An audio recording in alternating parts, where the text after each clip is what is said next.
Good afternoon. This is Stronghold Pass, the divide between the east and west Dragoon Mountains. Rockefeller Dome behind me, and I'm going to stop here to talk about an anime. Sazanars.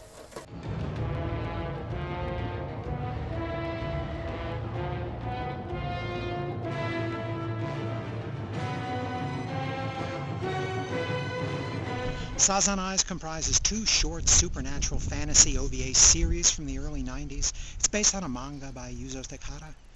The anime was released in North America by Genion. I suppose that means it's out of print. The story centers on Pai, an unlikely 300-year-old demon from an isolated area of the Tibetan mountains. She's innocent, almost childlike, and wants very much to become human. After meeting a human explorer who found her ancient, hidden homeland, Pai heads off to Tokyo to find the man's son, Fuji Yakumo. She's asking for his help in retrieving a special statue from a museum. Apparently that statue is the key to making Pai human. Yakumo isn't at all enthusiastic about the extra burden his long-missing dad has sent him, but events will conspire to force him to help Pai despite his misgivings. Why are you so damn cheerful? It's disturbing. Because very soon Pai is going to be human. Pai is so happy! You really think being human is that great?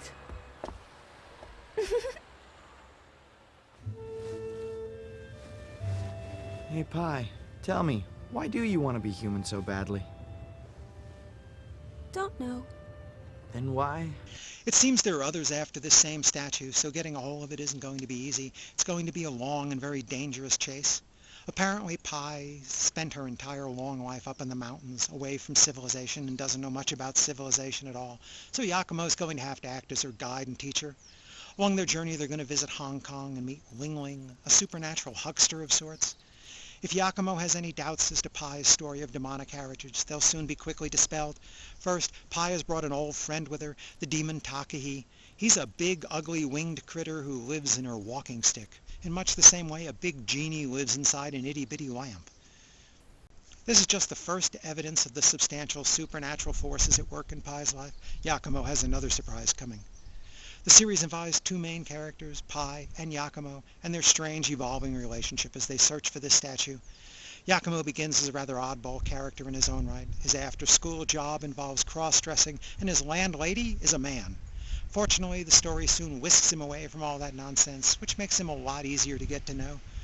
Pai is the last of the legendary Sanjianunkara, the lost race of so-called divine beings that Yakumo's father was searching for.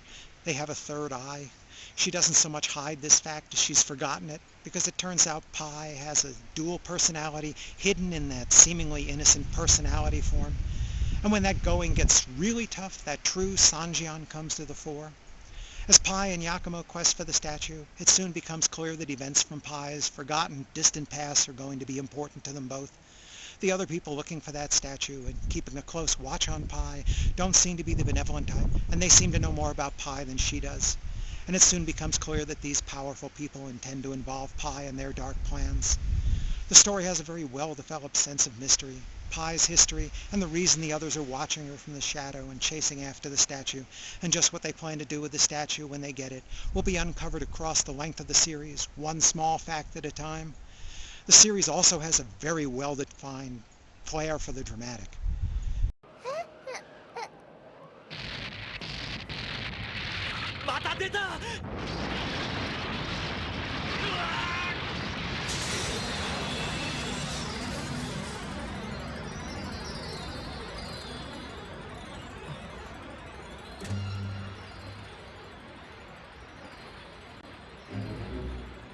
Pai! わしはお前の命など食ろうてはおらん。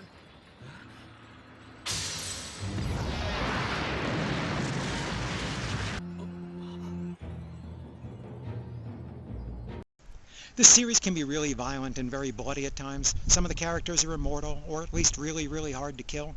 And the anime often rips off their limbs or crushes them or disembowels them just so they can be revived. It does that to a few mortals too, but in that case only once per person. The artwork for the series is a little unusual. I don't get this closed eyes look at all. It mixes a lot of dark shadows in keeping with the mood. The animation isn't exactly fluid in places, and it more than looks its age, but it does save the most detailed and special work for the best dramatic scenes. The music provides a mixture of symphonic and primitive percussive sounds that both emphasize the sense of menace and mystery while still preserving the exotic nature of Pai's heritage. The first Sazanai's OVA series came out in 1991 and lasted 4 episodes, and it ended in a dramatic cliffhanger. 4 years later, the dramatic 3-part OVA conclusion came out.